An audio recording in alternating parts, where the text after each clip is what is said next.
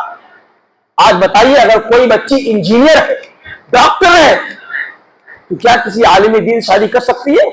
وہ تو کہتی ہے داڑھی نہیں پسند ہم کو, داڑھی نبی کی سنت ہے.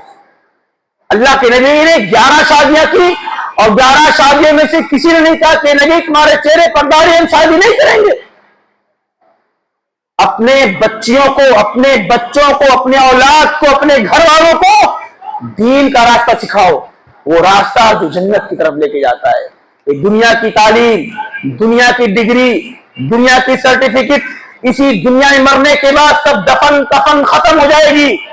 لیکن جس کے سینے میں اللہ کا کلام ہے, نبی کا فرمان ہے, نبی کی سیرت ہے, صحابہ کی سیرت ہے, صحابیات کی سیرت ہے, سلف کا علم ہے, ایسے لوگوں کے بارے میں اللہ رب العالمین نے فرمایا یرفع اللہ الذین آمنوا منکم والذین اوتوا العلم درجات واللہ بما تعملون خبیر. کان کھول کر کے سن لو, جو لوگ علم دین حاصل کرتے ہیں, علم دین کی نشر و ارشاد کرتے ہیں, اللہ رب العالمین ایسے لوگوں کے درجات کو بلند کر دیتا ہے. اللہ رب العالمین ایسے لوگوں کے مقام کو اونچا کر دیتا ہے. ایسے لوگوں کو اللہ رب العالمین معاشرے اور سوسائٹی میں عزت و آبرو سے نوازتا ہے. اللہ کے نبی کا فرمان ہے خیرکم من تعلم القرآن وعلمہ, تم میں سے بہتر وہ ہے, سب سے اچھا وہ ہے جو قرآن کو سیکھتا ہے, قرآن کو سکھاتا ہے. اے لوگوں, اللہ کے نبی نے نہیں فرمایا کہ جس کے پاس دنیا کی ڈگری سب سے بہتر ہے. اور یاد کیجئے اللہ کے نبی کی حدیث ہے, اللہ کے نبی فرماتے ہیں کہ اہل قرآن سے, صاحب قرآن سے, قرآن پڑھنے والوں سے اللہ تعالیٰ قیامت میں کہے گا اے میرے بندے قرآن کو تو پڑھتا جا اور تو اپنے منزل و مقام کو چاہتا جا, جہاں تیری آخری آیت ختم ہوگی وہاں تیرا آخری منزل ہوگا. آئیے اسکولوں کا جائزہ لے لیتے ہیں. یہ مسجد قائم ہوئی, آپ لوگوں کے تعاون سے مسجد مدرسے قائم ہوتے ہیں. مسجد اور مدرسے دین کے بنیادی قلعے ہیں. اگر یہ مسجد مدرسے نہیں رہیں گے تو ہم کہاں پڑھیں گے, ہم نماز کہاں پڑھیں گے؟ بچوں کو اللہ کے نبی صلی اللہ علیہ وسلم جب مکہ سے مدینہ پہنچے, راستے میں سب سے پہلے جس مسجد کا قیام فرمایا وہ کون سی مسجد تھی؟ مسجد قباء تھی.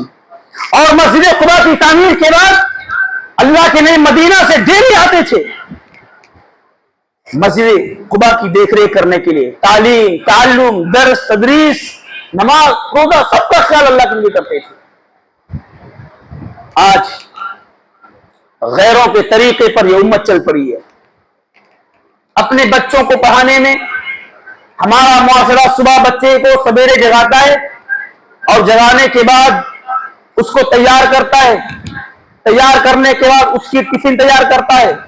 ایک ماں آج تو معاشرے کے اندر ہے کہ برقع پہن کر کے ماں اپنے بچے کو آٹو رکشا میں بیٹھا کر اسکول چھوڑنے جاتی ہے, پھر اسکول سے لے کر آتی ہے, پھر ٹیوشن چھوڑنے جاتی ہے, پھر ٹیوشن سے لے کر کے آتی ہے. اس کے ساتھ ساتھ بچوں کے جو پروجیکٹ ہوتے ہیں اس کی فکر میں بیٹھ جاتی ہے کہ مس نے کیا پڑھایا, میم نے کیا پڑھایا, میرا بچہ کسی پروجیکٹ میں فیل نہ ہو جائے, کسی سبجیکٹ میں نمبر نہ کم آ جائے. اتنی فکر مندی رہتی ہے, اتنی فکر مندی رہتی ہے. لیکن کیا یہی والدین, یہی مائیں اپنے بچے کو دین سکھانے کے نام پر, قرآن کی تعلیم دینے کے نام پر, نبی کی سیرت اور نبی کے فرمان کو سکھانے کے نام پر, کیا والدین اور مائیں اتنی محنت کرتی ہیں؟ امام شافعی رحمہ اللہ, ان کی والدہ وہاں سے ملک شام سے لے کر کے مدینہ لے کر آئی اور وہاں وہ ڈیلی اپنے بچے کو, امام شافعی کو ان کی والدہ مسجد نبوی کے دروازے پر لا کر بیٹھا جاتی کہ میرا بچہ پہلے نماز پڑھے گا اور نماز پڑھنے کے بعد جہاں وہ قرآن سیکھتے تھے, جہاں حدیث سیکھتے تھے, لے جا کر وہاں چھوڑ جاتی اور دروازے بیٹھی رہتی تھی. جب تک امام شافعی اپنے استاد سے حدیث نہیں سیکھ لیتے تب تک ان کی ماں وہاں سے نہیں کھسکتی تھی. امام شافعی 6 سال کی عمر میں حافظ قرآن بن گئے تھے. 10,000 سے زائد احادیث ان کو یاد تھی. آج امت کا حال یہ ہو چکا ہے کہ اپنے بچوں کو اگر ہم مسجد بھیجتے بھی ہیں تو ہم سوچتے ہیں کہ جہاں فری پڑھائی ہو، جہاں کہیں فیس خاص نہ لگے عربی کے لیے، وہاں بھیج دیتے ہیں اپنے بچوں کو۔ اچھا بچہ آ بھی گیا تو کوئی فکر پرواہ نہیں، بچہ پڑھا کہ نہیں پڑھا، سبق لیا کہ نہیں لیا، مول صاحب پڑھائے کہ نہیں پڑھائے، کوئی ٹینشن نہیں، کوئی فکر نہیں۔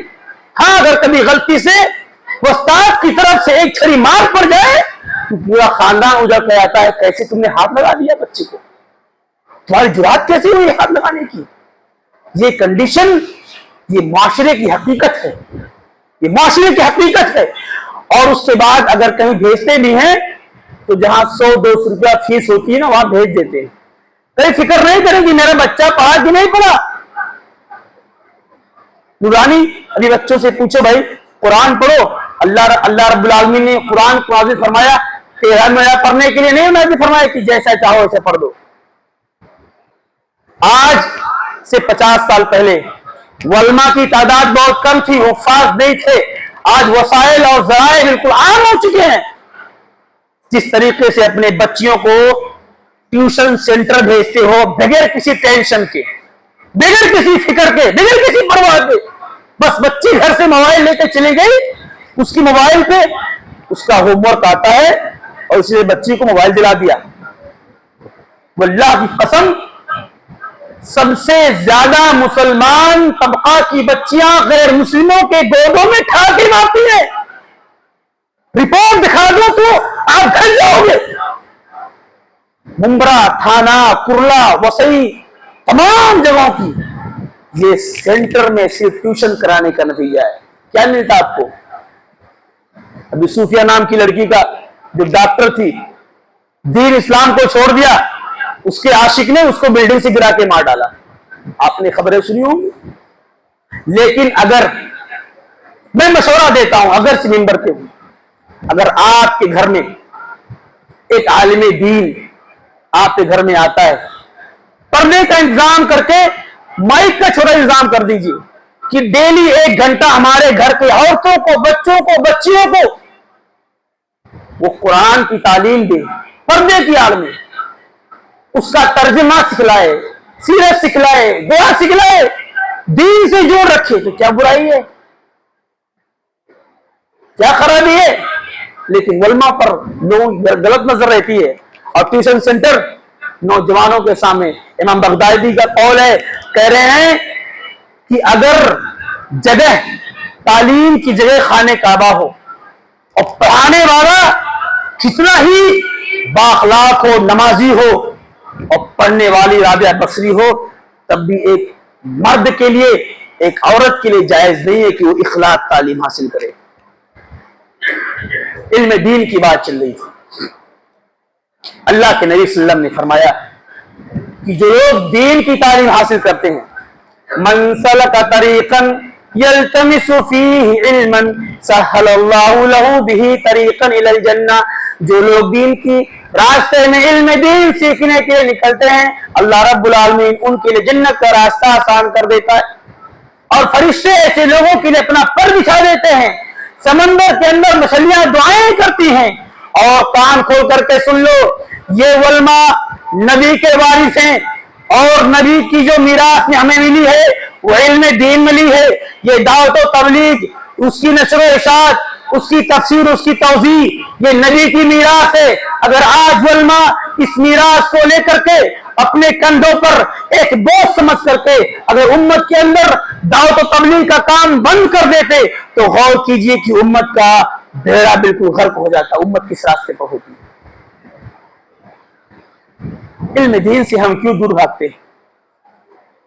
علم دین سے ہمارا تعلق اتنا خراب کیسے ہو گیا؟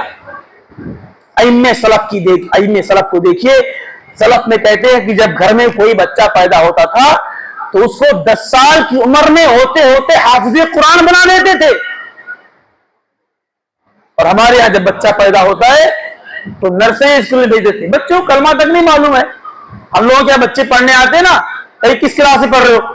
آپ بھیجیے ہم 6 کلاس میں ہیں۔ آپ کتنے بچے؟ ہم 5 کلاس میں، آپ 7 میں ہیں۔ چلو تینوں کلمہ سلا دو، کلمہ توحید، کلمہ طیبہ، کلمہ شہادت، بچے پھنس جاتے ہیں، پتہ نہیں کہ تینوں کلمہ کا مطلب کیا ہوتا ہے۔ یہ کنڈیشن بن چکی ہے علم دین سے دوری کا۔ سامعین حضرات، ہم آپ کے سامنے ایک طالب علم کی حیثیت سے ہیں، لیکن معاشرہ آپ کی نظر میں ہماری نظر میں بھی ہے۔ آپ اپنے بچوں کو زیادہ سے زیادہ علم دین کی طرف راغب کیجئے، علم دین سکھلائیے، علماء سے جوڑیے۔ غیروں کے اسکولوں میں بھیجنے سے پہلے اللہ رب العالمین کو سوچ لیجئے، آخرت کو سوچ لیجئے، قیامت کے دن کو سوچ لیجئے۔ کل قبر میں فرشتے سوال کریں گے، من ربکا ما دینکا ما تقول هذا الرجل الذي بعث فيكم۔ ایسا نہ ہو کہ دنیاوی تعلیم حاصل کرتے کرتے کرتے بچے کا ایمان بھی نکل جائے اور قبر کے اندر سوال و جواب میں پھنس جائے تو کیا کرو گے؟ ڈگریاں لے کر کے کیا کرو گے؟ اتنا ٹیوشن اور ٹینشن لے کر کے۔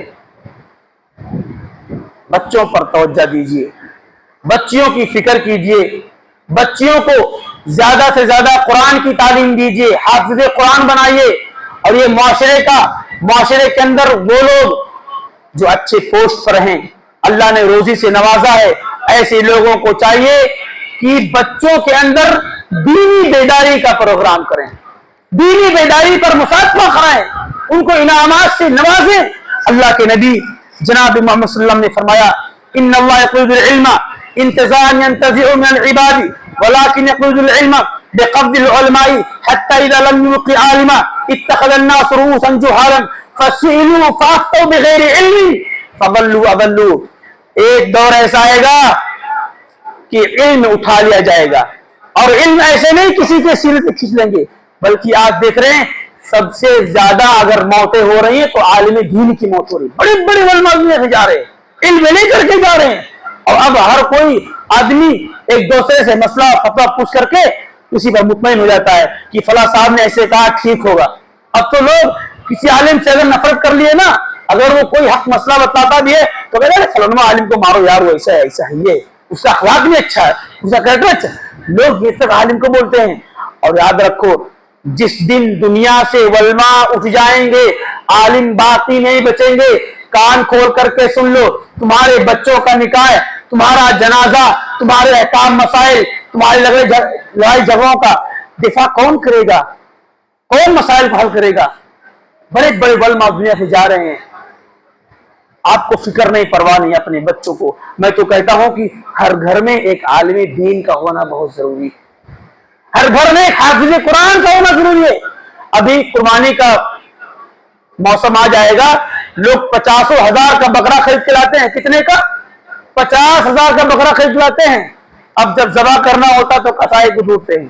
اب کسائی چاہے بے نمازی ہو چاہے بدعتی ہو، کوئی فرق نہیں پڑتا۔ اب مسئلہ پھنس گیا دعا پڑھنے کا، تو اب 50,000 کا بکرا ہے اور 200 روپے پہ جا کے مل صاحب بلا کے بیٹھائیں گے، مل صاحب دعا پڑھنا ہمارے یہاں، چلو 50,000 کا بکرا قربانی کرنے کے لاتے اور دعا پڑھنے کے لیے مل صاحب ڈھونڈ کے لاتے۔ یہ حالت ہے یار، سوچو کہ تمہاری قربانی کس نائب سے، کون سی نیت سے تم قربانی کرو؟ تمہاری زبان پہ بسم اللہ نہیں آ رہا ہے، تمہاری زبان پہ اللہ کا نام نہیں آ رہا ہے، تم خود بے نمازی ہو، تمہارا گھر بے نمازی ہے، بے دین ہو، ملحد بن چکے ہو، کفر کو فالو کرتے ہو، بدعت کو فالو کرتے ہو، پھر قربانی اتنی مہنگی کیا فائدہ؟ کیا مطلب؟ یہ حال ہو چکا ہے۔ اور بڑے بڑے بچے رہتے ہیں، اگر کہتے بابو گڑو پکڑ لو تو ابا ڈر لگتا ہے، ایک جانور۔ اور سوچو اس نبی کے بارے میں، سوچو جس نے صرف خواب میں دیکھا کہ اللہ کا حکم 3 دن تک میں نے خواب میں دیکھا کہ بیٹے کو ذبح کرنا ہے، بیٹے سے مشورہ کیے اور چھری لے کر میدان نکل گئے۔ تم ایک بکرا ذبح نہیں کر سکتے تو اللہ کے راستے میں تم کیا قربان کرو گے؟ اللہ کے راستے میں تم کیا قربان کرو گے؟ جنازہ پڑھنا ہوتا ہے تو دور دور سے مولوی پکڑ کے لایا جاتا ہے، نکاح کرنا ہوتا ہے تو 1,500 مہینہ لگتا ہے، لیکن جب گھر سے بارات نکلتی ہے تو لاکھوں روپیہ بچے کی بارات نکلتی ہے کہ جنازہ نکلتا ہے، ادھر سے خالہ، ادھر سے پھوپھی، ادھر سے چاچی، ادھر سے بہن، ادھر سے بھابھی، پیسوں کی بوچھار کرتے ہیں دولہے پر۔ اور بارات پہنچنے کے بعد جب مل صاحب کو نکاح پڑھانا دینا ہوتا تحفہ تو 1,000-1,500 میں کس مکس کرتے ہیں۔